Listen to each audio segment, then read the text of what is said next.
Okay, you are ready. Thank you. Well, good morning, everyone. I declare the meeting open at 9:30 a.m.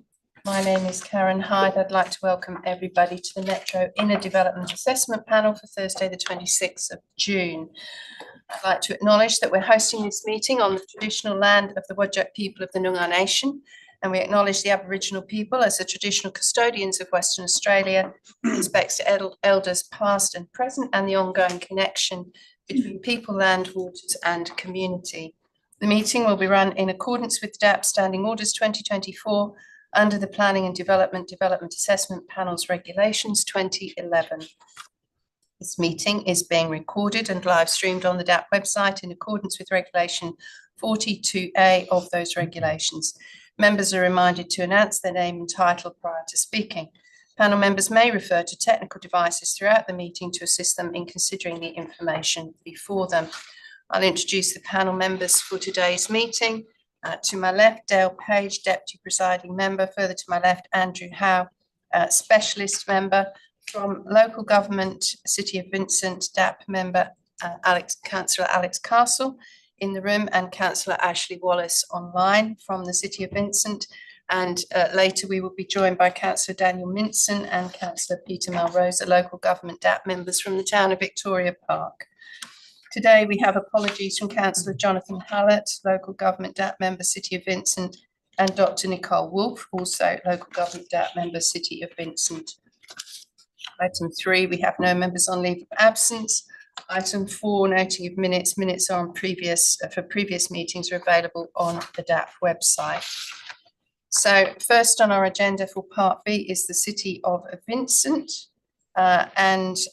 We would like first of all to confirm that all panel members have duly considered all the documentation contained within Part B of the agenda and Part B related information, noting that an R13 response was published on the 23rd of June. Could I see a show of hands, please, for declaration of due consideration?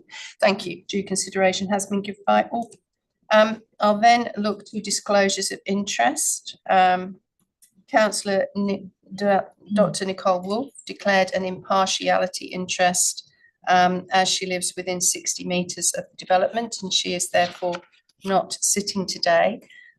Local government members, was the matter considered before council? No, it was not. Any other declarations of interest? No. Okay, lovely. Thank you. We'll move ahead then to the item and hear from our presenters. And we are today considering lots 3 and 4, numbers 14 and 16, Woodville Street, North Perth, group dwellings, 6 in number. In accordance with the DAP standing orders, presentations are limited to 3 minutes, and there's been no extension of time granted. So presenters are encouraged to focus on the main aspects yeah, well, I don't know that I need to read this, but anyway, not today. But we do have this matter whereby we are asking people to show due courtesy and respect, generally for the more larger public meetings, not to interrupt or interfere with proceedings, use offensive language, make aspersions, or make statements that anyone involved is incompetent or dishonest. That won't be tolerated. So that's just a general thing, but I'm sure today's meeting will run very, very smoothly. After the presentations, panel members will be invited to ask questions. So first of all, we've got Declan Cregan. Am I pronouncing your name correctly? Cregan? Yeah. Okay, lovely. And Felipe Soto from Space Collective. You do have a PowerPoint presentation. So are you going to run that together? Yeah. Is that okay? Yeah, absolutely. Thank you. So that's 6 minutes together. When you're ready.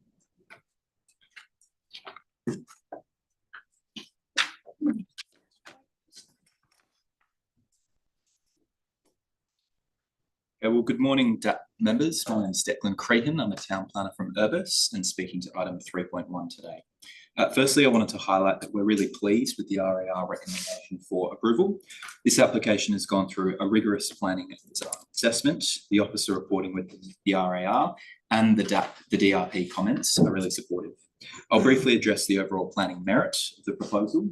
Space Collective Architects will provide a brief overview of the design approach, and my colleague Ben Stonebridge, and we'll have a representative from Blue Rock here soon, and we can respond to questions collectively. What you have in front of you is a really high quality and well-designed group dwelling development. This proposal strikes a fantastic balance in between high density and low density typologies that are common in Perth. This is a fantastic example of the missing middle that we so often hear about. We note that the final set of plans received 10 greens from the final DRP. This is a true testament to the design merit and the strength of the proposal. The site sits within the North Perth District Centre. It's a stone throw away from the Angove Main Street, and the proposal provides a really appropriate graduation from the intensity of the main street to the residential developments to the north. From a planning perspective, the RAR notes the site's district centre zoning, and there is no R coding assigned to the land. This means that the R codes do not have the same statutory weight that they normally would, and they're due regard. Notwithstanding this, the R codes have been used to guide the assessment of the proposal, specifically the R80 standards. The proposal is broadly aligned with the R code provisions. There are some minor variations, but these have been justified, and the officer reporting notes that these are worthy of support.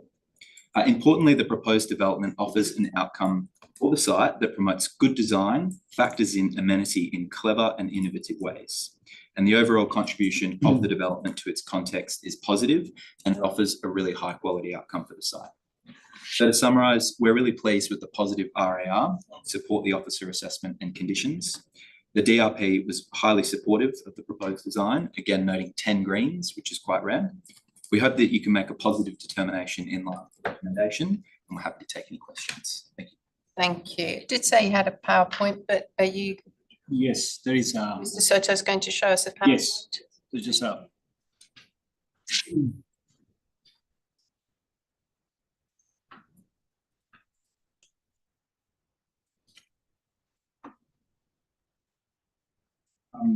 Good morning, members of the panel, and thank you for the opportunity to present today our proposal for this in Woodville.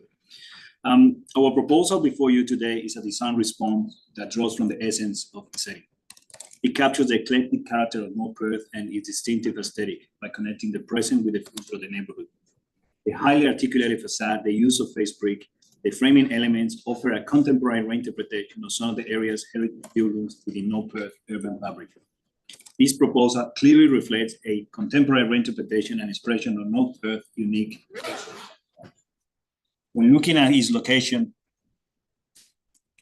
the next one, when looking at its location on the overall context, this proposal offers a cohesive urban connection between the future town centers to the south and the low-density residential areas to the north, by bridging between the bulk and scale of both Fitzgerald and Angus Street and North Perth's traditional single and double-story homes.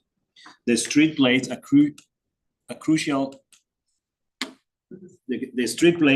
role in our design response. This proposal is committed to engaging with the street and fostering a strong connection between residents and the wider community.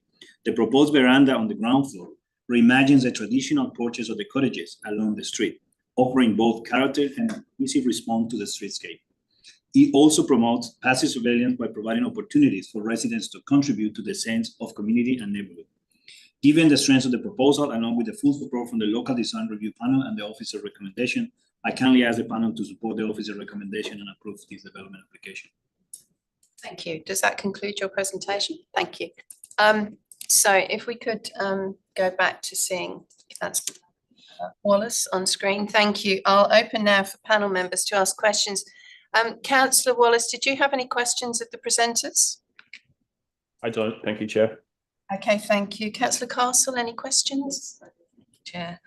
I have a question around landscaping. Part of the assessment takes into consideration on-structure planting, and I'm just wondering if you could advise what plans are in place to maintain that, who will have the responsibility maintaining the landscaping and the roof terraces, how will that be, how will we ensure that is viable long term?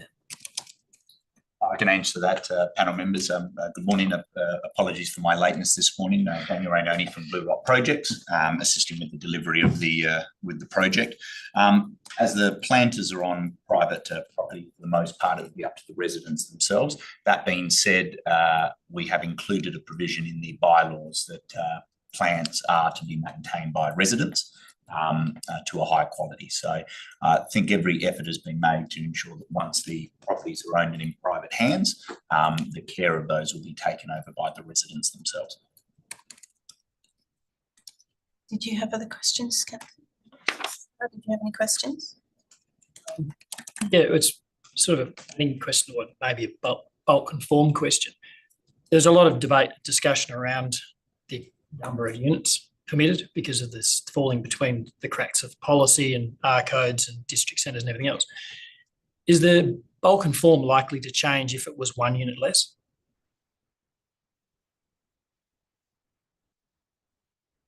Probably not. Probably not. I think I get the point where you're trying to go with the sort of bulk and scale in terms of what the planning framework is sort of expecting, and probably where the market is at the moment, where we see it in relation to the project. And I think what we identified early in the process was that rather than going to maximize what the planning scheme sort of allows for, I think we were just looking for a softer transition in the way that the site sit in relation to the overall sort of context.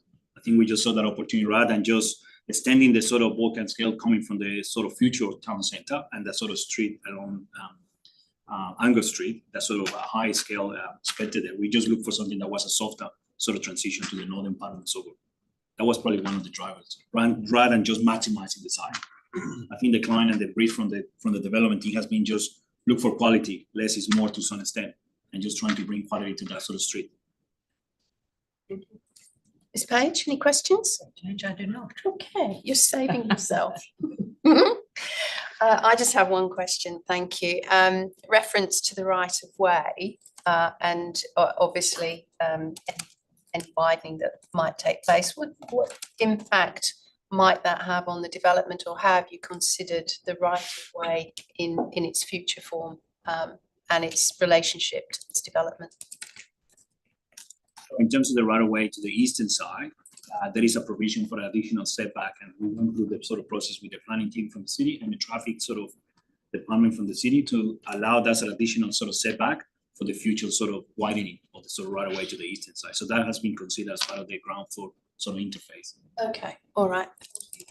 If there are no further questions of the presenters, we thank you for your presentation. Happy for you to take a seat back. And we will refer to the officers from the city, and we have James Jago and Castle Reynolds available to answer our questions. So, Councillor Wallace, did you have questions of the officers? I don't again. Thank you, Chair.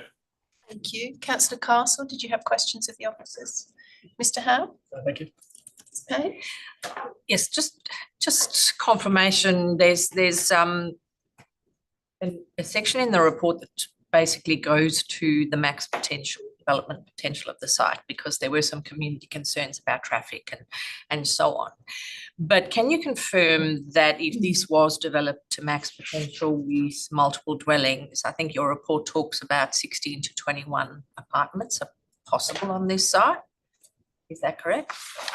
Through the chair, yes. Obviously, it's dependent on the design put forward if it were to be put forward as a multiple dwelling development, but the site can contemplate through the RAC coding mixed use or an apartment development, and that through our DRP was kind of the amount of apartments that we had indicatively landed on. Thank you. Good. I just refer my question to the presenters, to you as well. How have you taken into account the need for the right-of-way widening, and how have you considered that in the context of this development? Yeah, sure. So essentially the approach to the right-of-way is that that land has been, I guess, set aside for future widening. At this stage, the city is not ready to undertake that widening.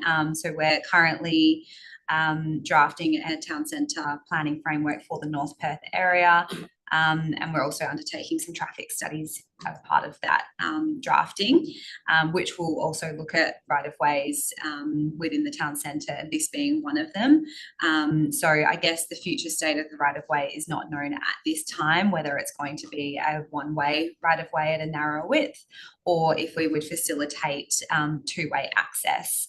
So the right-of-way widening has been taken in this instance to safeguard that future outcome, regardless of which way. So in the short to medium term, while we wait that final form, it would remain as landscaping as shown on the plans. And in the assessment of this application, we haven't included that area within our landscaping calculations.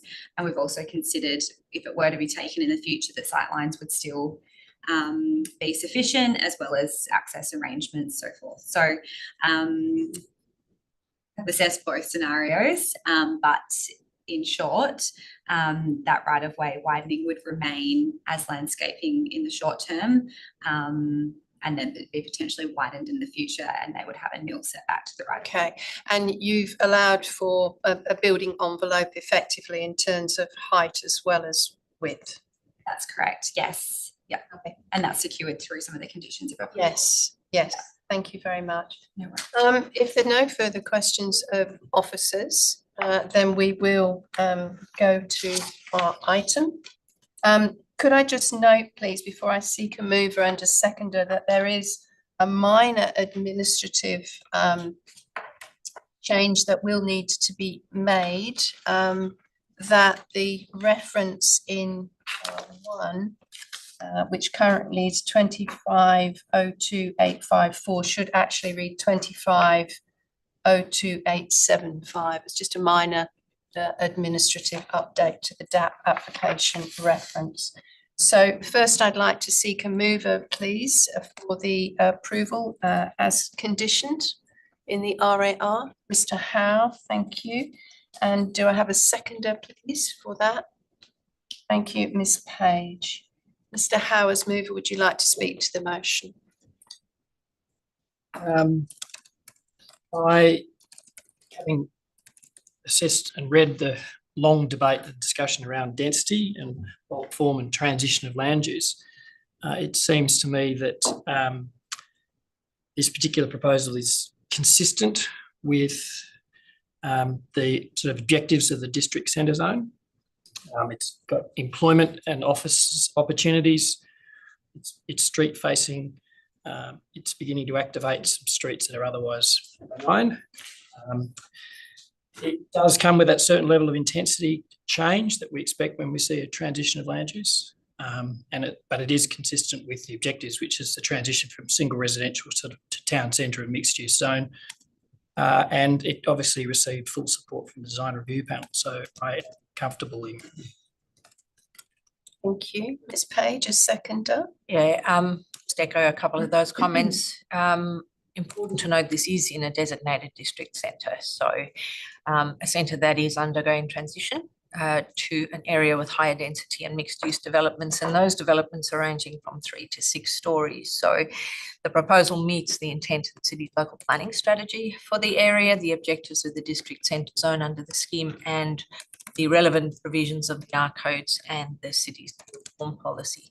Although the R codes don't have the same statutory weight in the assessment of this proposal that they would if a density code was allocated to the site under the scheme, I note and I support the city's assessment of the proposal as an RAD development against Part C of the codes. The build form policy supports a height of 4 stories on the site. So even if the roof terraces were to be considered a story, which they're not, the proposal would still meet the height provisions of the policy. There have been some concerns by the community about impact on the streetscape and character of the area, potential for overshadowing, potential parking, traffic issues. But as per the question that I directed to the city earlier, the site could potentially be developed with up to 21 apartments, and instead only 6 group dwellings are proposed, and that provides a much more appropriate transition between the lower density development to the north and the activity centre on Echo Street. I think the building and the landscaping that are proposed very high quality, and note the full support of the city's design panel. In relation to parking, the proposed number of bays has been well justified, and again commend the City of Vincent on using solid planning rationale and the evidence-based arguments, using on-street parking data on public car park availability, information on alternative modes of transport that are readily available. So all, in my view, a great development proposal. Will ensure the provision of much needed housing and a diversity of housing types technologies in this centre, so very happy to support. Thank you, Ms Page. Other speakers for or against the motion? I might refer to Councillor Wallace first on screen. Yeah, sure. I don't have a lot to say about this one. I think it's a very, very strong proposal. Just visually quite attractive, quite a handsome design. And I think the mode of development, this kind of row of townhouse, I think it was referred to as the missing middle in terms of housing diversity. It's entirely appropriate for this area around Mount Hawthorn. I'm quite happy with the officer's report. I think it's another very well reasoned report from Carson, James, and the rest of the Vincent team. I think there were some sticky, novel questions around minimum lot size that I think have been answered comprehensively and competently. So yeah, I'm very happy to support this one for all the reasons articulated in the report. Thank you, Councillor Wallace. Councillor Castle. Thank you, Chair. I'm similarly supportive. I think this is an appropriate location for this development, and it does address the transition between the activity corridor and centre and the residential areas on either side. I do have some concerns about landscaping. We have pushed the boundaries in terms of the landscaping that's been provided, and probably as alluded to in my question, I have concerns when the maintenance of on-structure planting is left to the residents. That doesn't give much guarantee that that will be maintained to the level that is being assessed here. And I would urge the developers to perhaps reconsider that, but I'm happy to support the recommendation as presented. And I think that there could be some value in looking at some of the really great examples we have around Perth and in the city of Vincent, where on-structure planting has not only added to the amenities for the residents, but also for the surrounding areas and really served to soften the bulk of the building. So that's just a note for the future, but happy to support. Thank you. I'll just very briefly speak, and a number of things I had in my notes have already been spoken about. I feel that this is an appropriate level of density and typology of development in this location, noting it's a district centre, but it does make that appropriate transition to a more suburban area. I think it's been very carefully thought out. It's not a particularly regular site, and you've used the dimensions very, very thoughtfully. I think, as the Deputy Presiding Member says, it meets the due regard that we need to give to the codes, as well as the built form policy, and certainly does meet the objectives of the more broader scheme.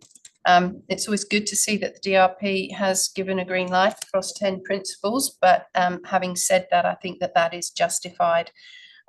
It's very well connected to public transport. I do note that you're perhaps exceeding requirements in terms of parking in some cases, but that's acceptable given the typology. As Councillor Wallace said, there was some consideration of minimum lot sizes, and noting that we're not bound by the R codes, we are applying discretion, but it's of a very minor nature. I think we're 7 square metres short on one lot, but the average is obviously over 100 square metres. So I'm happy for that discretion to be applied. Again, I don't think there's any issue with the overall built form, and the landscape provision. Hopefully that is, as Councillor Castle is suggesting, is tied the management and maintenance to the strata titling. And there's also a requirement for some revisions to the landscape required as part of this approval. But overall, I'm very happy to support.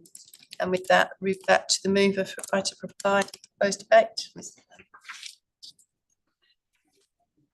All right, with that then, let's put this to the vote. It is the approval as per the RAR without amendment. Those in favour? That's unanimous decision. Thank you. And with that, that draws us almost to a close. We've nothing to note for Form 2s, nothing to note for Section 31. So I'd like to thank Councillor Ashley Wallace and Councillor Alex Castle for attending today. and thank the officers for their attendance and thank the presenters for making their presentation and responding to questions. Thank you. Thanks all. Goodbye.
Councillor Melrose, it's Ashley at DAP Secretariat. Can you just accept to join the panels so we can get the second item? If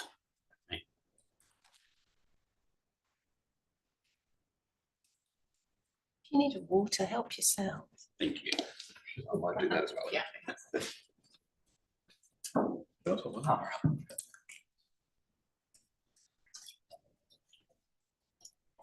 It's quite warm. Oh, thank you.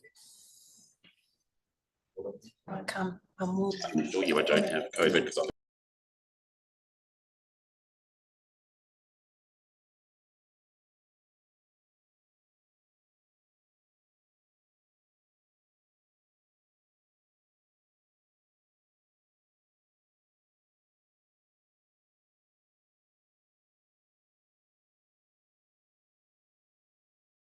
Commence part C of the meeting at 9:57.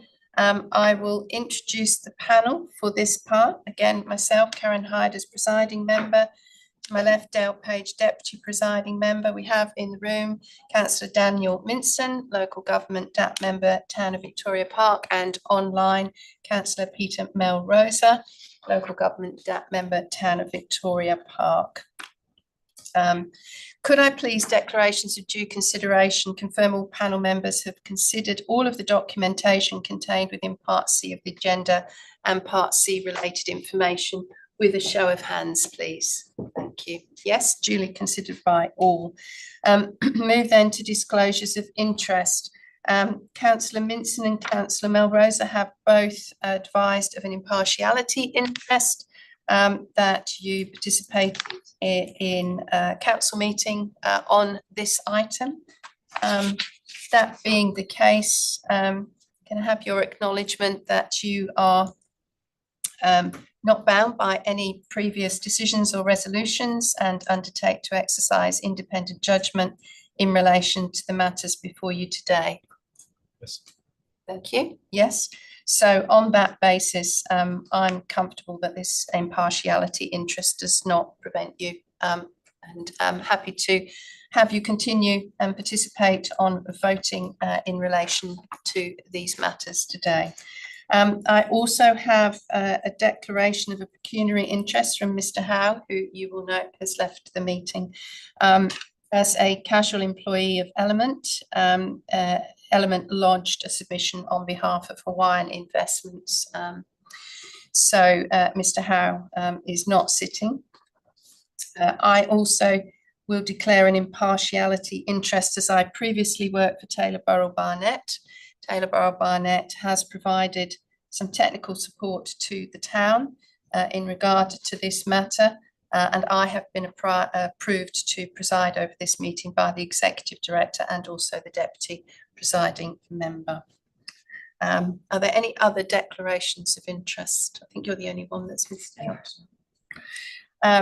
Okay, so with that done, let's move ahead to the application and the presentations associated with it. And we have for numbers 1022 to 1032 Albany Highway and numbers 355 to 357 Shepperton Road, East Victoria Park, proposed shops, including supermarket, restaurant, cafe and childcare premises. Presentations are limited to 3 minutes, no extension of time. And as I said for the previous item, you understand the etiquette associated with those presentations. After the presentations, panel members will be invited to ask questions before we refer to the officers. So we have granted permission for 3 presentations from Cameron Leagbot, have I pronounced that correctly? Leagbot, yeah. Thank you. From Urbis, Sam Laybut from PTG and Mason Harrison from Hames Charlie, all in support, and no PowerPoint presentation. Okay, so if you'd like to come forward and take your seat. Is it okay we all come up? You can all come up because others may be eligible for questions. And who else do we have? We have Mr. Heron. Yes. Urbis. And then Alicia from Babcock as well. That one. Okay, lovely. Thank you very much.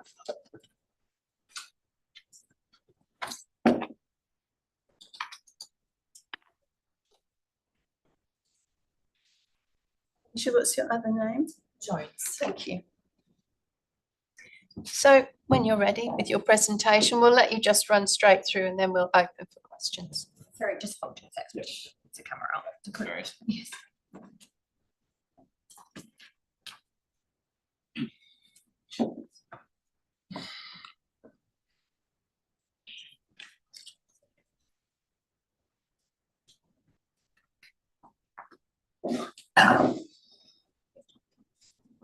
Good morning, panel members and councillors. My name is Cameron Leagbot and I'm a town planner from Urbis representing our client Fab Club today.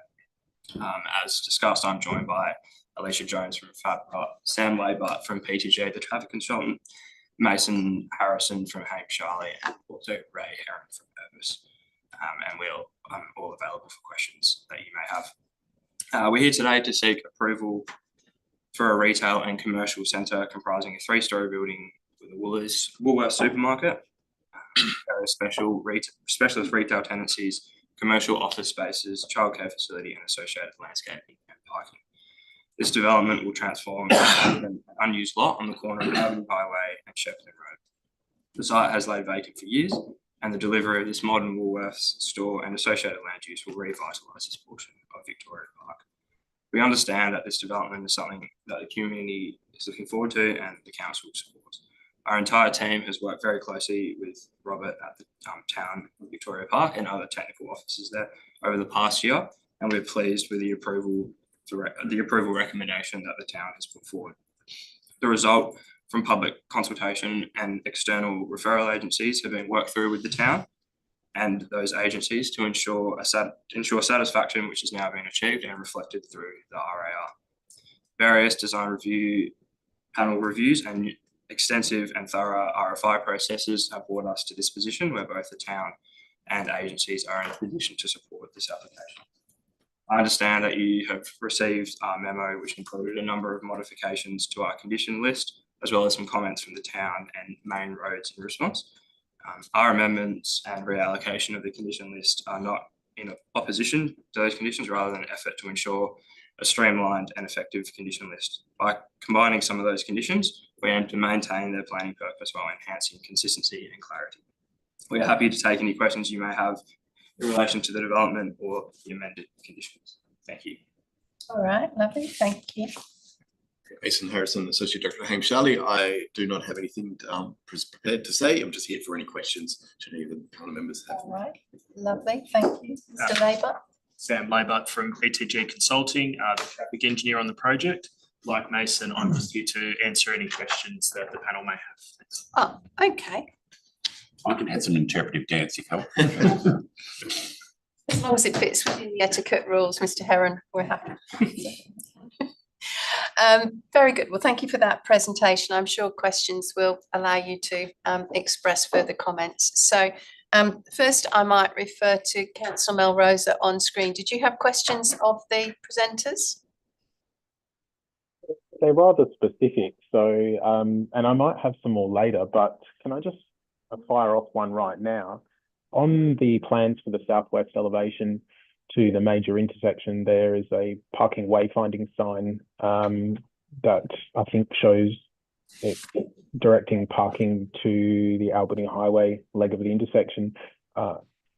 Because the town is seeking the curbing on Albany Highway, which then would mean that parking really isn't accessible from that street, is the plan to change that wayfinding sign to face the right direction so that it directs traffic to the slip lane that's been sought by Main Road?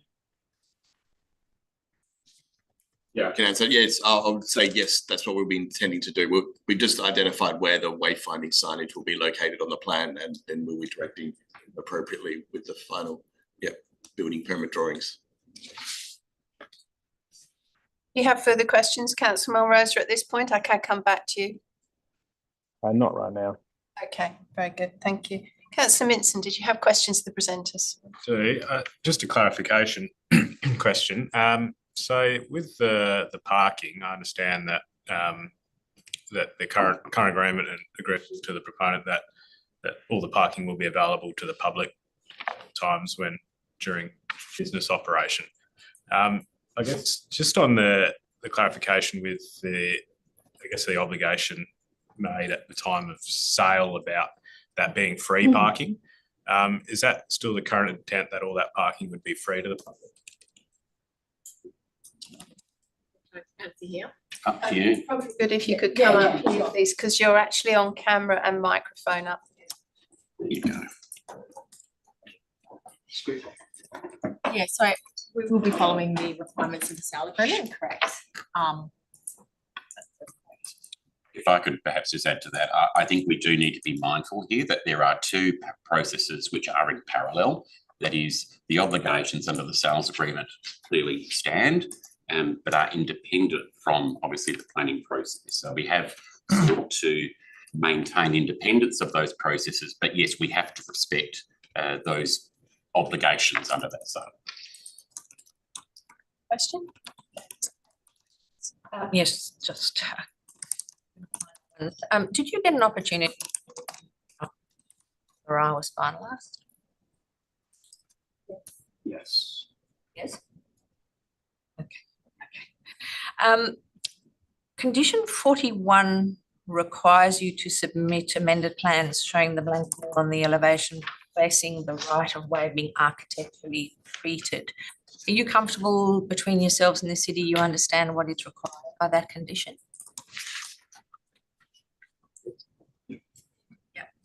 It's not very specific, so I'm just wondering if you are comfortable with the wording of that condition, given cleared at some point, you know what's expected of you there. The other changes, and I think you touched on this very briefly, the other changes to conditions requested do seem to be tidy up. Are there any that are die in the ditch for you? We specifically discussed that. There are none which are fundamental, so none of them are problematic. So that's why we're not seeking to remove the intent of any of those conditions. It was just purely in terms of representation and clarity. So ultimately, we're open to the panel's determination in accordance with that. Okay. I have a few that are sort of related perhaps to some of the submissions that came back through the consultation. There were some concerns around the childcare use and associated with noise and potential pollution from the roads. Was there consideration given to that, and how have you mitigated any unforeseen circumstances of that nature?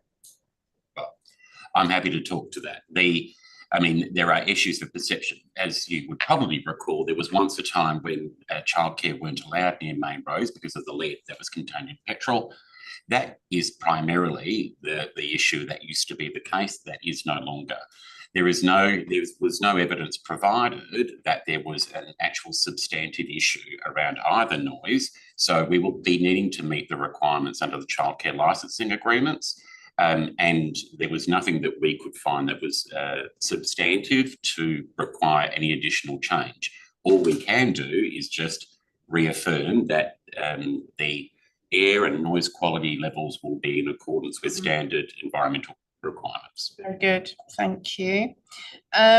There's also been some commentary through the submissions around the traffic assessment and whether sufficient peak period modelling was done as part A of my question, and also further in terms of the real life use of the right of way and Bunnings access to that and service arrangements, etc. Could you comment on whether you've considered the information came through from those submissions and how your modelling has demonstrated that everything will work all right? Absolutely, thanks for the question, member. So I believe that DAP had previously considered this application, and from that, we received quite a number of constructive comments from the city around traffic, and that led to the applicant undertaking some further assessment. As the traffic assessment currently stands, we've assessed 7 intersections around the site, which includes the direct access points as well as the laneway. We've had some consultation with the city officers around their future plans for Albany Highway and Oat Street and accommodated them within the traffic assessment. We also took video surveys of the actual peak hour behaviour of the right-of-way 54, including the AM peak, the PM peak and the weekend lunchtime peak. So we've got a very good handle on how those operate, I suppose, in real life. The conclusion from the traffic assessment was that even with the traffic generated by this development, there's still no more than a couple of vehicles a minute, across the peak hour using that right of way, and there is sufficient locations along that right of way for vehicles to pass each other quite comfortably. There's a couple of small pinch points that currently exist, and people are able to manage in that context. We've also accepted a couple of conditions to improve the operation of Oat Street and reflect how it currently operates in those busy periods as well. We have also accepted the need for a delivery management plan, which is quite onerous compared to an ordinary supermarket development. Semi-trailers accessing the loading dock will be restricted to nighttime and early morning deliveries. So that will avoid those busier peaks during the day and also minimise the interaction with the Bunnings, Officeworks, Chicken Treat, those other land uses that have delivery vehicles going through the laneway at the moment. So we're really trying to manage that and minimise impacts as much as possible. So I believe that this amended application that we're seeing today sort of satisfies all those concerns. Lovely. Thank you for that answer. And just one other around the conditions and the response that we then had from the town around the request that you were making. I just wanted to be sure. There seemed to be, my interpretation was perhaps slight misunderstanding or lack of clarity perhaps around the purpose of some of the conditions, and noting that the conditions are written in a way that many apply to the construction process, but many also apply to the ongoing maintenance post-occupation. And therefore I just wanted to be clear that, for instance, the protection of landscape, as it were, during construction, but then the retention post during the life of the development, etc. Just wanted to be clear that that was the understanding now from your point of view. Happy to. And again, there were items which, as I sort of say, we have no issues with any of the items being raised. It was just about, I suppose, how it's represented. I would suggest, say, if we take signage, again, signage, it will be something which changes over time, will depend on tenancies and things like that, which was why we felt a signage strategy was perhaps the vehicle best able to address that. But by the same token, as you had sort of put, any of these, die-in-the-ditch ones, no. Okay, lovely. Thank you for that. Councillor Melrose, did you have further questions? Sorry, I do. Just going back to traffic-related things. Can the applicant discuss a little bit further their, I guess, their views on the town requesting the removal of the access from, or not the removal, but the modification of the access to Albany Highway from a full access to all streets to just the left in, left out? Well, thank you for the question, councillor. Certainly the application initially put forward a full movement crossover at that location. And the nature of restricting movements is generally to manage busy period, whereas developers in general would like more free access for all periods. You know, when it's quieter, it will be easier to turn in and out. On balance of all the concerns raised by the town officers and objectors and so on, the applicant was happy enough to accept the restriction of movements there, primarily to, I guess, minimise conflicts during peak hour and particularly make it a bit simpler for pedestrians and vehicles to interact at that location within the town centre. From a traffic perspective, obviously outside of peak period, it restricts access a little bit compared to the other scenario, but during the peak period, the brand new access on Shepperton Road, which will be designed to a high quality, and the secondary accesses on Albany Highway and Oak Street and the laneway are more than satisfactory to handle the projected traffic. And I think overall this is quite a good outcome for everyone. I think if you place the traffic also within an urban design and other contexts, we understood that, and this is where I do think we need to remember that this is it's an urban as opposed to suburban context. So although clearly there would have been preference for a full movement, we fully accept that there is a need to try to balance those various competing interests and therefore felt that the end outcome was a suitable balance. Thank you. Did you have further questions, Councillor Melrosa? Yeah, I do. Thank you. Is it the applicant's view, or what is the applicant's view regarding the requested removal of on-street parking bays from Albany Highway to facilitate the unimpeded through traffic lane? Does it, in the applicant's view, materially impact the economic viability of potential alfresco areas that may be established in the street-facing tenancy? I would like to take that. Yeah. I think, yeah. Sorry, if we can, I would go back to the point that would we like to have those retained? Yes. Yeah. And I think that again, if there would be benefits attached to that, but again, we have accepted that this has been a balancing exercise of various competing interests, and as many here would understand and attest to, sometimes planning is about the middle ground. We do understand that there is that need to manage traffic flow whilst traffic not being the sole determinant factor in deciding everything. We again would say that we feel that the end outcome is an appropriate balance. And I think that if there be a review point down the track, I think it'll be one of those things that once the centre is operating and some of the fear factors can be removed, there will always be the opportunity to review that at that point in time. But I think at this juncture, and particularly as you would have experienced dealing with main roads, there is certain items that you sometimes have to concede. Thank you. Councillor Melrosa, further questions? Not right now, thanks. All right, thank you. Any other questions in the room? All right, thanks to the presenters. We will now refer to the officers. Mr. Cruikshank, would you like to introduce the team that you have there, please? Yes, thank you. So as you may know, I'm Robert Cruikshank from the town.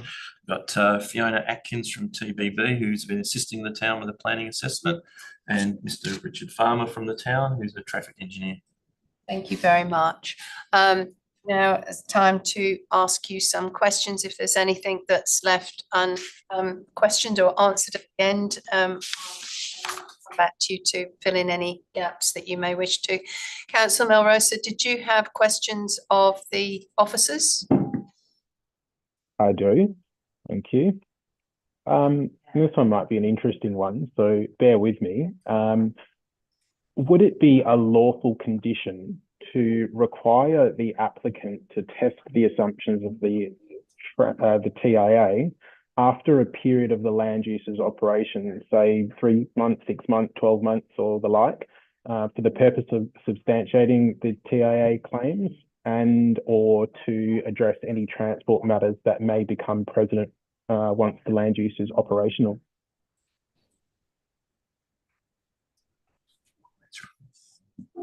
I feel like to impose such a condition would not meet the tests of planning conditions having finality. I guess it would open up potentially for the applicant that it may be 3 months into the post-operation of the centre that issues arise, and if there was a condition that says that the applicant needs to analyse the impact 3 months after and implement any further measures, then again, it lacks that certainty for the applicant. So my view is that's probably not likely to be a valid planning condition, albeit I understand the sentiment. But at the end of the day, I guess we need to be satisfied with the information that's put before us now. It's been rigorously addressed by the applicant. It's been rigorously assessed by the town, and we're accepting of the assumptions that have been made. I guess it always just add to that post-development, it's still always open to the town and or Main Roads to implement any measures that they may see fit that maybe were not anticipated when the development was approved. Thank you. Councillor Melrose, are other questions? Yeah, I guess that's just a matter for, keeping a pulse check on things as things progress. Continuing on with that though, to the town's knowledge, has any such condition ever been imposed in the town or anywhere else in the metro area? Has it been tested? Has that idea been tested? I can only speak about the town. I do recall some instances where I think for some childcare centres we'd maybe put similar type conditions. On reflection, I think it was questionable whether we should have in fact imposed such conditions. Any further questions?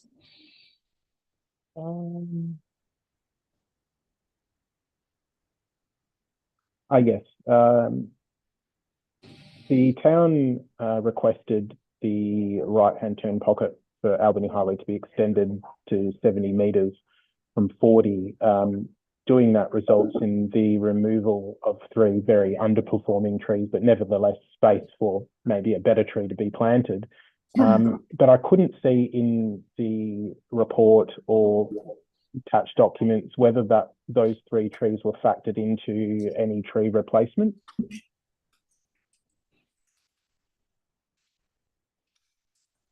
No, it hasn't been. The relevant condition to extend the right turn pocket is condition number 6. It doesn't necessarily specify the length of the extension. If it were to be the case that some trees need to be removed, then that has not yet been assessed because a detailed design hasn't been prepared for that right turn extension and an assessment of whether that will impact upon trees. I suppose I would just say that as addressed in the RAR, if there were to be some trees removed to facilitate that right turn extension, then, as mentioned in the RAR, there's quite a lot of landscaping proposed as part of this development, new on-site planting, new street tree planting.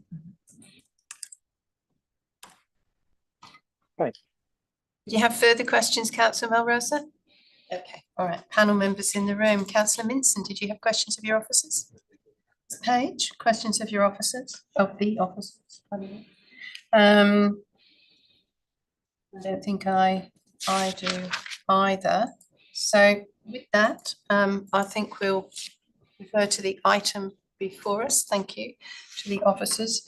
And we have a responsible authority report to approve, subject to a list of conditions and a device note. So in the first instance, I'm seeking a mover, please, for that as the primary motion. Councillor Vincent, thank you. Is there a seconder, please? Thank you, councillor Melrosa. Councillor Mincin as mover, would you like to speak to the motion? Yeah, quickly, just firstly commend both parties for obviously they're quite evident the amount of work that's gone involved in just developing the application and assessing it and then amending it. So it comes quite clearly through that there's been a lot of good work between both parties and a lot of, I guess, yeah, coming to the middle ground as you say. I believe the community is generally supportive of seeing that vacant land developed. So I think it's going to be a good outcome, and particularly that it is going to be providing utility to the local community in terms of commercial residencies. So I think that's going to be a good outcome. And I think that there are inherent issues with the site. It's an urban site. It's no way that you can really get rid of all the issues and risks, and particularly with the traffic. I think we've done what could be considered reasonably practicable to address those risks.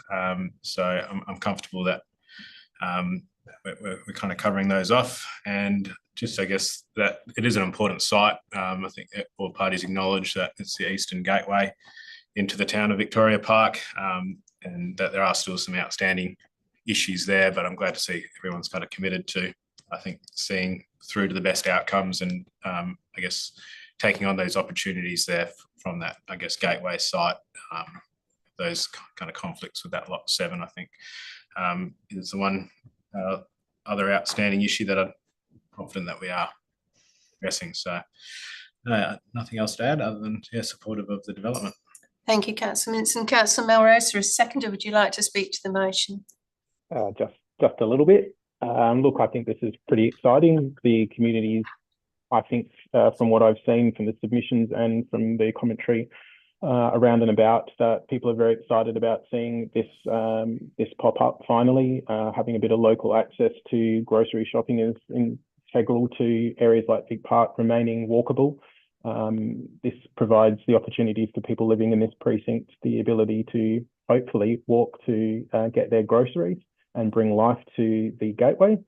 I think it's also worth touching on that I am a little bit disappointed, but disappointed only because this application doesn't include a residential component. That certainly would, under the new planning framework for Albany Highway, be able to accommodate quite a significant portion of housing. So from that perspective, I am disappointed to see that this isn't happening, and also maybe no indication that the building could be future retrofitted to support that at a later date. I'm not sure how that goes in the construction industry, but from a sustainability point of view, I think that if we're not building these buildings to be later enhanced, it's a little bit of a missed opportunity. That being said, I think that this is not only looks good, but also includes those street front tenancies to continue that rhythm of Albany Highway, which is what it's so known for. So I really hope to see that there are some really good tenancies that pop up in those spaces and they face the street, obviously. And obviously acknowledging there are, and I think there will be, some issues around transport that are probably out of our control. They are broadly probably associated to the fact that this site's right next to a major arterial into the city, and maybe some of those problems and obviously the solutions to those problems aren't always things that we can do in our space, and they're more state government and transport related. So, I mean, I think this is great, and I'm happy to support this development on that basis. Thank you, councillor Melrosa. Other speakers for or against? Ms Page. Yes, thank you, presiding member. I do actually have a long list of amendments that I was going to move, but given the discussion that we've had here, I'm actually not going to move most of them because I don't think it's essential for this approval. The one that I would, before I speak to the primary motion, I would like to move just one, and that is to amend condition 59 to include the words "with the exception of awnings over the footpath to the Albany Highway frontage" at the start of 59. Yeah, the condition would then read, "with the exception of awnings over the footpath to the Albany Highway frontage, building works to be carried out under the development approval are required to be contained within the boundaries of that part of the lot." That's the town. I'm happy to second that. Did you wish to? Just simply, I think that additional wording is important to include to address the permitted encroachment of awnings over the property boundary, because as it's currently, they would be able to be developed as proposed. Okay. I don't need to say any more. Other speakers for amendment number 1? Do you wish to say anything more? Nothing more. Let's put amendment number 1 to the vote. Those in favour? That's unanimous. Thank you. Back to you, Ms Page. Thank you, presiding member.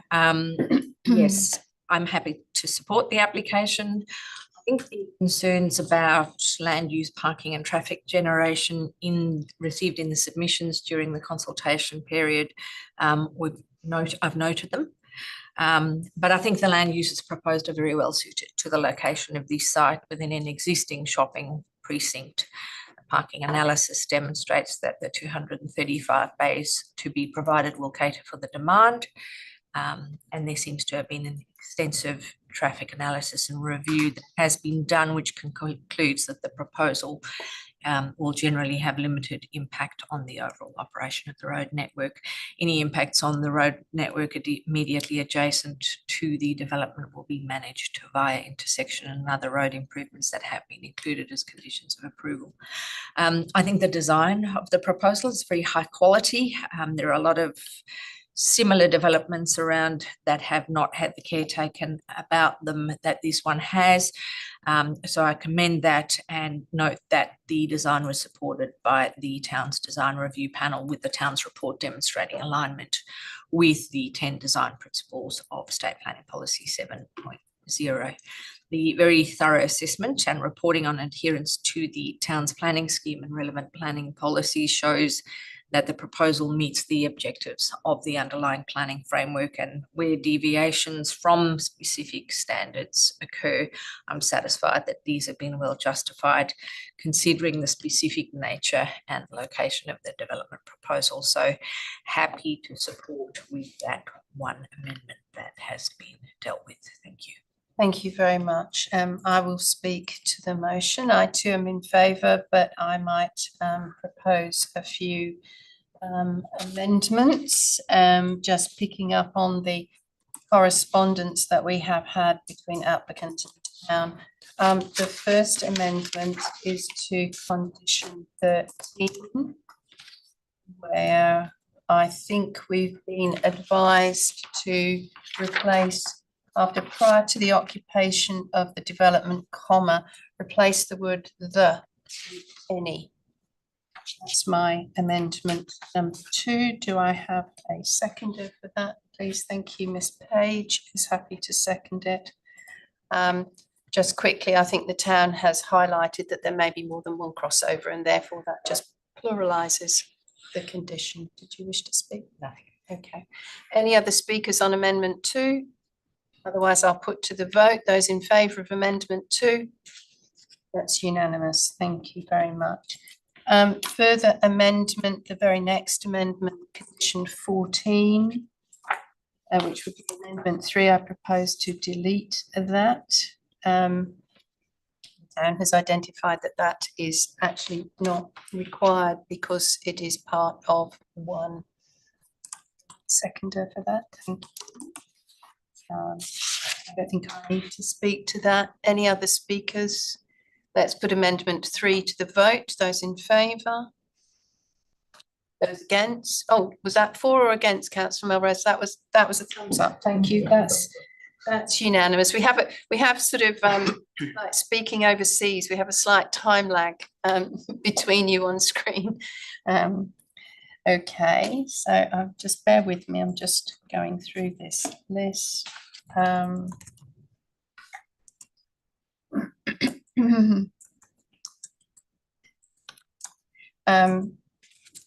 think we can, let me just go down. Getting down into the 30s now.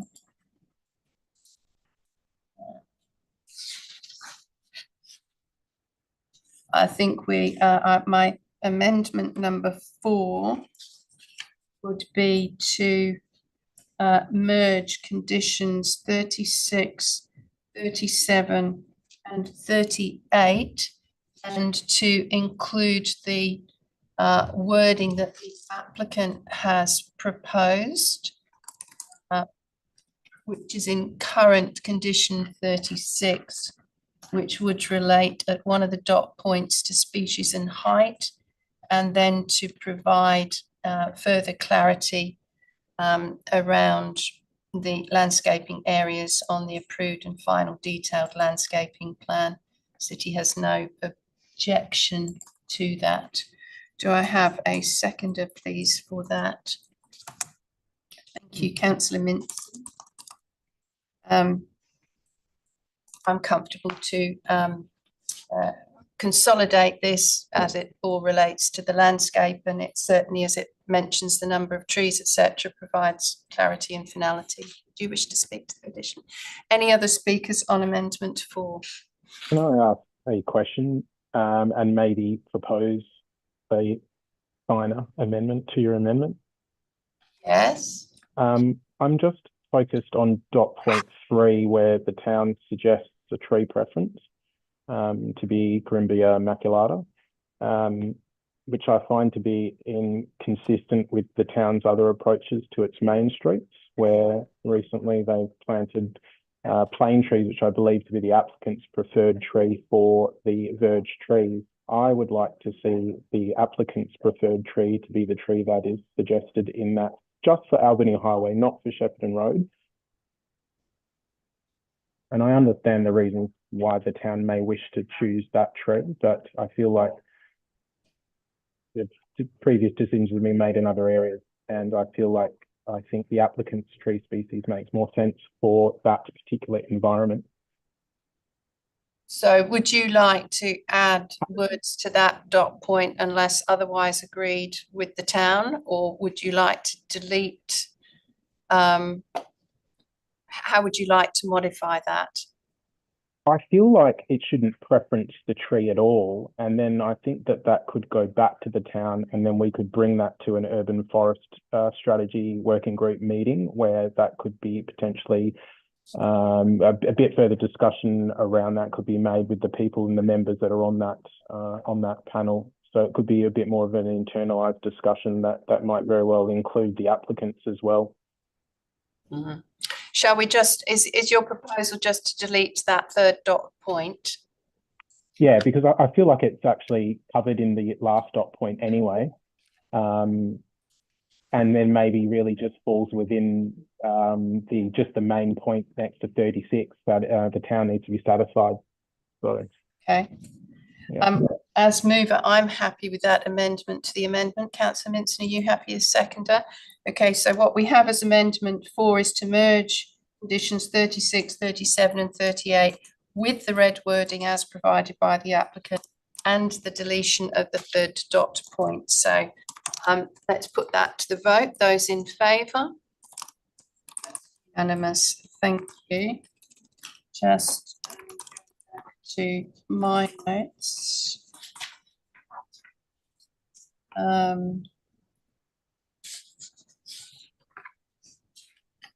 Condition 49.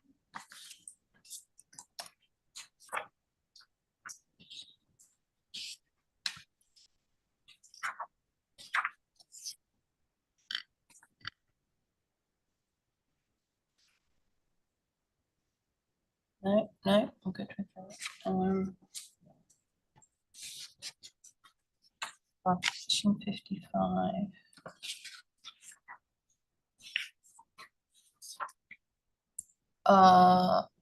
Condition 55, 58.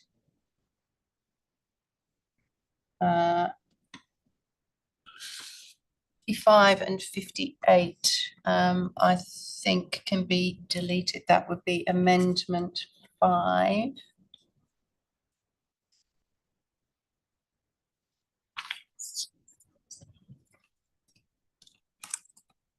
Do I have a seconder, please, for that as an amending motion? Could I just query, presiding member. So 55, I agree, deletion because it duplicates conditions. But 58, deletion because it's main roads approval to be an advice note. Did you want to deal with that? Oh, okay. Yes, thank you for pointing that out. Let me just deal with condition 55 in the first instance as amendment 5, and that's just a deletion. So do I have a seconder for that? Thank you, Ms. Page. Any other speakers? I think it's quite clear. Let's take a vote on amendment 5, deletion of condition 55. Those in favour?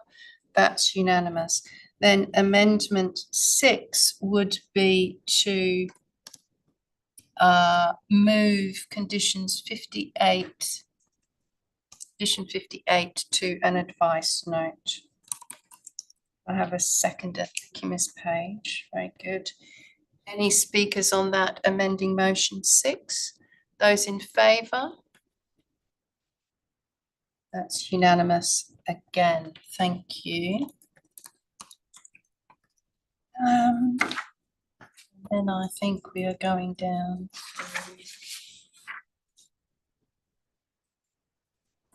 to, I think we can delete condition 61. That's amendment 7 to delete 61. Do I have a seconder for that? Thank you, Mr. Page. We're removing that because we have edited condition 13, so it's therefore because of duplication. Any other speakers on amendment 7? Let's put to the vote. Those in favour? That's unanimous. Thank you.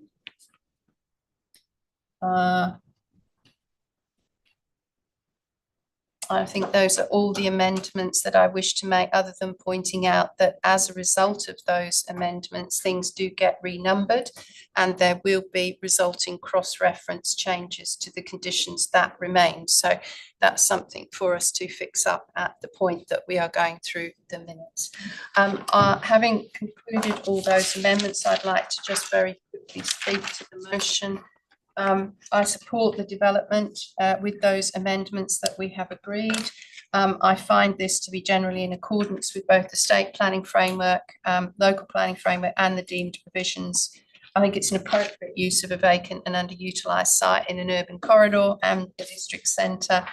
And noting, whilst, as Mr. Heron pointed out, we have 2 separate processes, I believe that the land was sold by the town for development purposes and therefore it should be anticipated. The shops and food and beverage outlets also are permitted uses with just the childcare as advertised. Correct advertising process has been gone through. It's generally also in accordance with the draft Albany Highway Structure Plan, which whilst advertised hasn't been endorsed. So we give some regard to it, but it isn't something that we need to necessarily totally comply with. I do recognise it's a very constrained and complex site to develop, and I think therefore the application has dealt with a number of those complexities very well, and that's recognised as well by the design review panel. And also recognising that there are different environments for Shepperton Road and Albany Highway, but I think the correct emphasis is placed on the pedestrian entrances and the pedestrian integration as much as is possible with Albany Highway. I think, you know, along with perhaps other panel members, the imposition of a deceleration lane to deal with traffic flow, you know, is uncomfortable, but I think it has been mitigated, the impact as much as is possible. Much of the organisation of the development is actually dictated by road access, egress and servicing. Again, somewhat unfortunate, but it's what we deal with in these very tight urban infill sites. And I think that's been handled with some sensitivity. There's certainly plenty of landscape and public art. I do note that there has been some commentaries about tree removal, but indeed there are 24 new trees on the lot and 23 in the verges or numbers of that effect. So I think it's a very good contribution to the public realm. I'm satisfied with the parking assessment. I'm comfortable that adequate modelling has been done. There are conditions that relate to cycle and aqua provision, which will bring those up to date. I do note that there's, you know, some blank walls, and that interface with lot 7 is particularly, I think, uncomfortable. So hopefully outside of this process, another process will be to bring forward discussions around how that could be integrated.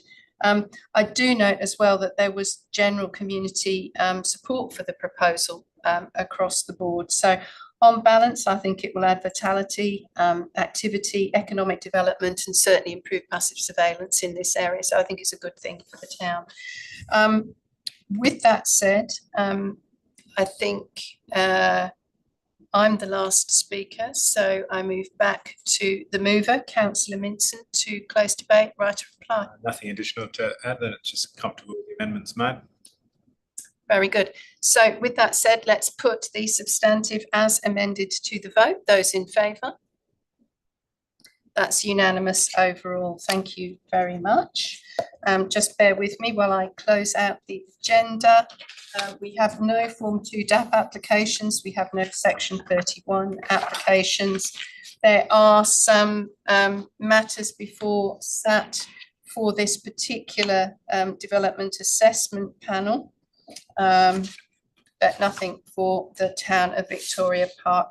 And with that, I would like to thank Councillors Vincent and Rosa, the officers from the town and colleagues, and the presenters for their presentations today. Bring the matter to a close at 10:46.